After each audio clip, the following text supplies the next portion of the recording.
Hello everyone, আসসালামু আলাইকুম। আবার আপনাদের মাঝে চলে আসলাম নতুন আরও একটি রেসিপি নিয়ে। আজ আমি করে দেখাবো গ্রামের ঐতিহাসিক ধুপি পিঠা। গ্রামের অঞ্চলে শীতকালে এই পিঠা খুবই জনপ্রিয়। আর আজকের রেসিপিটি পুরোপুরি আমি মাটির চুলায় কিভাবে এই ধুপি পিঠা তৈরি করে আমি সেটা দেখাবো। তো সবার আগে কিছু গ্রামের দৃশ্য দেখে নিই। তো দেখতেই পাচ্ছেন আমি এখানে কিছু গ্রামের দৃশ্য আপনাদের দেখাচ্ছি। এটা প্রায় একটু সকাল টাইমেই আমি এসেছিলাম। তো দেখতেই পাচ্ছেন কতটা সুন্দর লাগছে দেখতে। তো কিছুটা দৃশ্য আপনাদের সাথে শেয়ার করলাম। আজকে আমি গ্রামে এসেই খুব সুন্দরভাবে গ্রামিক ঐতিহাসিক পিঠা দেখাবো। তো চলুন আমি এখানে ফার্স্টে দেখিয়ে দিচ্ছি চালটা গুঁড়ো করছে সেই প্রসেসটা আপনাদের দেখাচ্ছি। কত সুন্দরভাবে হাতের সাহায্যে তারা চালটা কত সুন্দরভাবে গুঁড়ো করে নিচ্ছে। এই চালটা এখানে কিছুক্ষণ ছেঁচে নেওয়ার পরে তারপরে আবারও এটাকে খুব ভালোভাবে চালনির সাহায্যে চেলে নিতে হবে। তো দেখতে পাচ্ছেন যারা বিশেষ করে গ্রামে থাকেন তারা অবশ্যই জানেন যে এটা কীভাবে করে। তো এভাবে চালটা গুঁড়ো করে নেওয়া হচ্ছে। চালটা গুঁড়ো করার শেষে এখানে নিয়েছে মিঠাই, নারিকেল। এখন এগুলো একসাথে মেশানো হবে। ফার্স্টে চাল আর মিঠাইটা খুব ভালোভাবে আলতো হাতে সময় নিয়ে এখানে মেশানো হচ্ছে। আর এই কাজটা কিন্তু খুব আলতোভাবেই করা হয়েছে। আমি কিন্তু একদম মেন যে ধুপি পিঠার রেসিপিটা আমি একদম আজকে আপনাদের দেখানোর চেষ্টা করছি। গ্রামে যেভাবে ধুপি পিঠাটা বানানো হয় ঠিক সেম প্রসেসে আমি দেখানোর চেষ্টা করছি। তো এখানে দেখতেই পাচ্ছেন খুব ভালোভাবে আলতো হাতে চাল আর মিঠাইটা মিশিয়ে নিচ্ছে। তো এখানে আপনারা দেখলে বুঝতেই পারবেন কিভাবে তারা সুন্দরভাবে মিশিয়ে নিচ্ছে। এখানে কিন্তু আবারও কিছুটা চালের গুঁড়া ও মিঠাই দিয়ে খুব ভালোভাবে পুরোটা মিশিয়ে নিচ্ছে। এখানে কিন্তু একবারে পুরোপুরি মেশানো যাবে না, এখানে অল্প অল্প করে মিশিয়ে নিচ্ছে।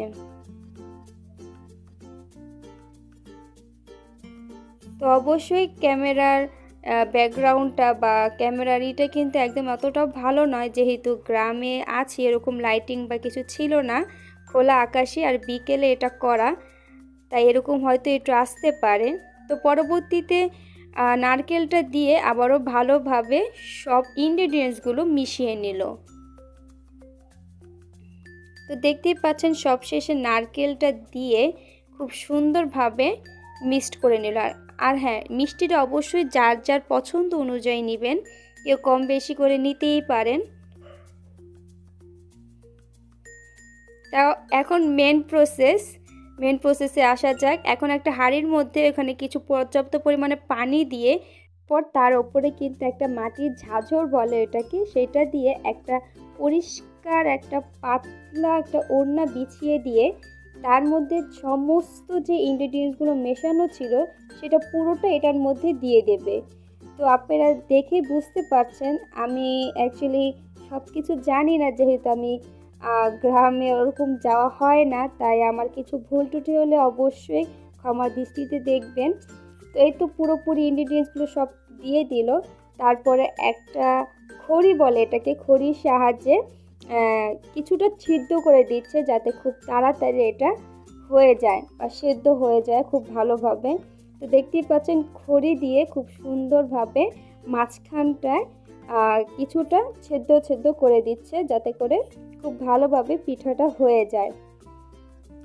তো ভাই আমি এরকম হয়তো কখনো দেখিনি, কারণ আমার ফার্স্ট গ্রামে যাওয়া আর এরকম পিঠা বানিয়ে খাওয়া, কারণ আমি যেহেতু ঢাকার মেয়ে, আমি গ্রামে এরকম যাই না, তাই গ্রামে সব কিছু হয়তো আমার জানাও নেই।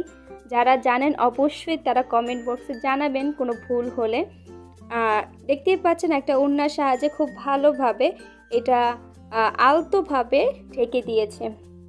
এটা খুব জাতাজাতি করলে নাকি হবে না, এটা খুব আলতোভাবে ঢেকে দিতে হবে। হ্যাঁ, তো দেখতেই পাচ্ছেন একটা ঢাকনার সাহায্যে ঢেকে দিয়ে এখন মাটি দিয়ে প্রলেপ দিয়ে দিচ্ছে, যাতে করে পানির যে তাপটা আছে বা যে ধোঁয়াটা আছে সেটা যাতে কোনোভাবে বের হতে না পারে। তো মাটির সাহায্যে খুব ভালোভাবে এটা পাতিলের সাথে সে ঝাঁঝরে একটা প্রলেপ দিয়ে দিচ্ছে, যাতে করে কোনো রকম তাপটা বের হয়ে না যায়।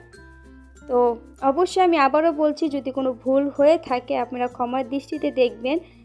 আমি এতটাও গ্রামে যাই না বা গ্রামের ওরকম কিছু আমি চিনি না বা বুঝিও না, তাই আমি হয়তো ভালো করে বুঝিয়ে বলতে পারছি না। তাই যদি ভুল টুটি হয়ে থাকে তাহলে অবশ্যই ক্ষমার দৃষ্টিতে দেখবেন। তো এখন সবশেষে খুব ভালোভাবে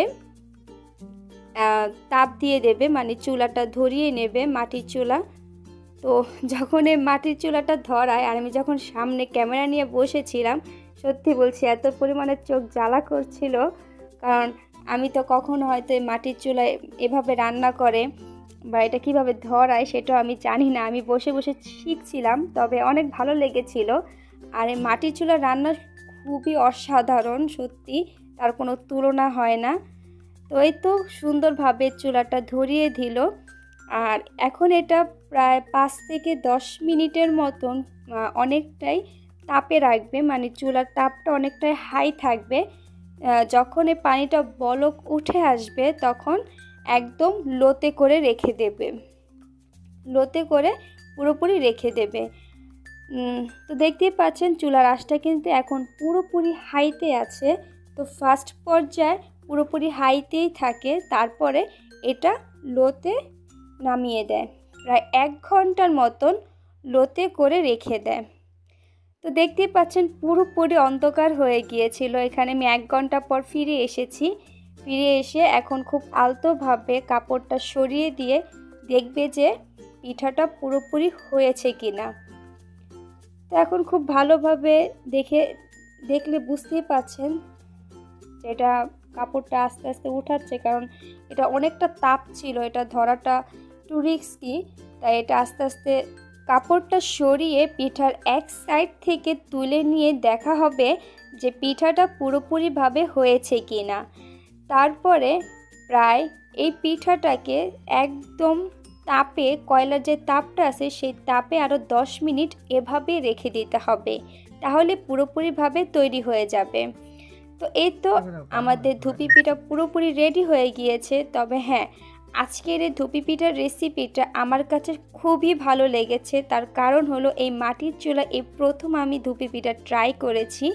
তো আজকের ভিডিওটি আশা করছি আপনাদের কাছে সবার ভালো লেগেছে। ভালো লাগলে অবশ্যই আমার চ্যানেলটিকে সাবস্ক্রাইব করে আমার পাশেই থাকবেন। আল্লাহ হাফেজ।